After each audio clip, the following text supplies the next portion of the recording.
रविवार दिन सरस्वती शिशु विद्या मंदिर गोसाणी नुआगां ठारे स्वामी विवेकानंद जयंती और कन्या शिविर शिशु शिविर महारोहरे पालन करा जायथिला। विद्यालय सभापति माननीय प्रदीप कुमार दास महोदय अध्यक्षतार सप्तम अष्टम और नवम श्रेणी शिशु भौणी मानकु नै सभा कार्य करा जायथिला।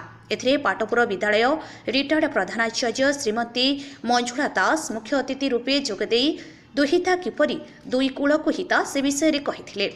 विद्यालय प्रधान आचार्य श्रीजुक्त नारायण पंडा महोदय विवेकानंद अमूल्यवाणी को प्रदान करथिले।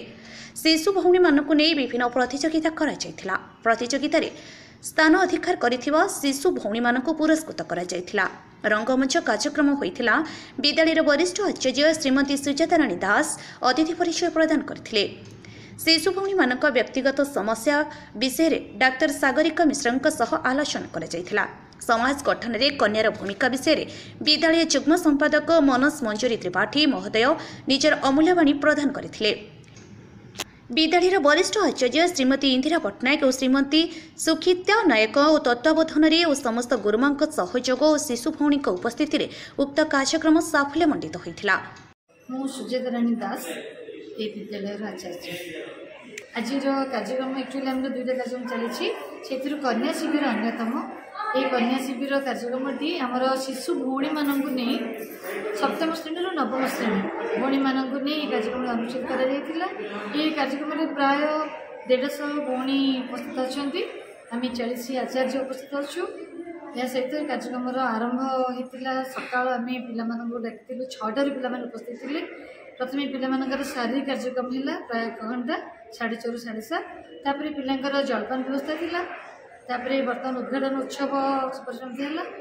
ये उद्घाटन उत्सव आम मुख्य अतिथि रूपे श्रीमती मंजुला दास जे कि प्रधान अवसरप्राप्त प्रधान शिक्षयित्री प्राय दीर्घ 42 वर्ष धरी से कार्यक्रम से उपस्थित थे। सहित आमर परिचालन समितिर सदस्य उपस्थित थे। प्रधानाचार्य थे सहित आमर समितिर सदस्य जड़े सुंदर से थे। ये कार्यक्रम चली दिन सारा चलो शिशु मान अंतर्निहित जो कन्या भौणी मान अंतर्निहित गुणावली विकास विभिन्न प्रतियोगितार व्यवस्था रखी से प्रतियोगिता सरला से पुरस्कार वितरण कर भोजन व्यवस्था अच्छी और रंगारंग कार्यक्रम हम सांस्कृतिक कार्यक्रम हम तापर सामने 6टार श्रीमती मंजुलता साहू सरस्वती शिशु विद्या मंदिर गोस्ता नुआगां। आज आम जो शिशु शिविर हो शिशु बाटिका विभाग प्रति वर्ष छोट छोट छुआ नहीं ही विद्यालय प्रति वर्ष ये कार्यक्रम हुए। शिशुर दिनचर्या जमी घरे पालन करते बापा माँ खाइबा सका उठा ठार संध्या पर्यटन जो जो दिनचर्या रोचे से सब दिनचर्या को शिशु केमी निज व्यवहार करके निज चालीचलन को केमी अभ्यास पकेबे से दृष्टि आम शिशु बाटिकार शिशु शिविर कार्यक्रम कर पिला खाइबा पुरस्कार भी शेष पिला पुरस्कार बंटन कर नृत्य गीत कहानी एमती मध्यम दिनटे चर्चा आलोचन ही ये कार्यक्रम को आम संपूर्ण कर आज कार्यक्रम आम विद्यालय प्रधानाचार्य श्रीजुक्त नारायण पंडा भाई आम विद्यालय सभापति आज्ञा श्रीजुक्त प्रदीप कुमार दास भाई आज जन आम श्रद्धा अभिभावक थे शशदेव भाई शशदेव पात्र भाई उद्घाटन करते कार्यक्रम को। एमती सका 9टार शिशु मैंने आसते विद्यालय को आ 4टा समय कार्यक्रम समारोह होगी शिशु मैंने विद्यालय श्रीमती मंजुला दास मु जड़े अवसर प्राप्त प्रधान शिक्षयित्री आज ये मुख्य अतिथि रूप आसी जोगदे आसी ये देखिली जे जो कन्या शिविर बोली कन्या मानकर उन्नति कन्या मानकर सुरक्षा कन्या मानकर उन्नति उपलक्षे जो मत बहुत भल लगे कि सुंदर पिला माने भारी श्रृंखलित भाव में कार्यक्रम जोगदे प्रधान आचार्य अन्य आचार्य मानकर जो प्रचेषा एठिकार जो निष्ठा कर्तव्य निष्ठा देखिए मत बहुत खुशी लगे।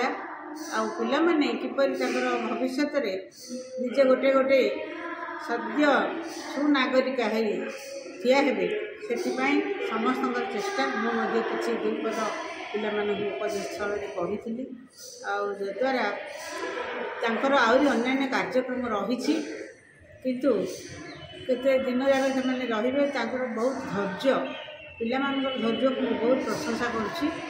पिला कहले जे किपरि से पोलाइट होगी समस्ते समस्तଙ୍କର प्रति तांकर सद्भावना चरित्र ठीक रहिबो पितामाता प्रति तांकर जो कार्यक्रम ताको केମିତି सुचारू रूपे से संपादन करेंगे आज बापा माँ करेंगे काली जब बाहर जाती शाशु शशुर बापा माँ भाविकी से जमी घर को सजाड़े दुई कूल जाक से दुईटा दुई कूल को हिता से सुनाम बजाय रखिए यही विद्यालय ना रखिए बापा माँ ना रखिए सत्य जदि शुणव किए कौटी पाठ पढ़ुला ये पिलाटी ये अमुक शिशु मंदिर में ताल निश्चय सेठिकार गर्व आम पाखक आसो तेणु पिलाने जमी भल हो गर्व गुरुजी गुरुमा को गर्व दिलाइबे चेष्टा रहू यह कामना करती।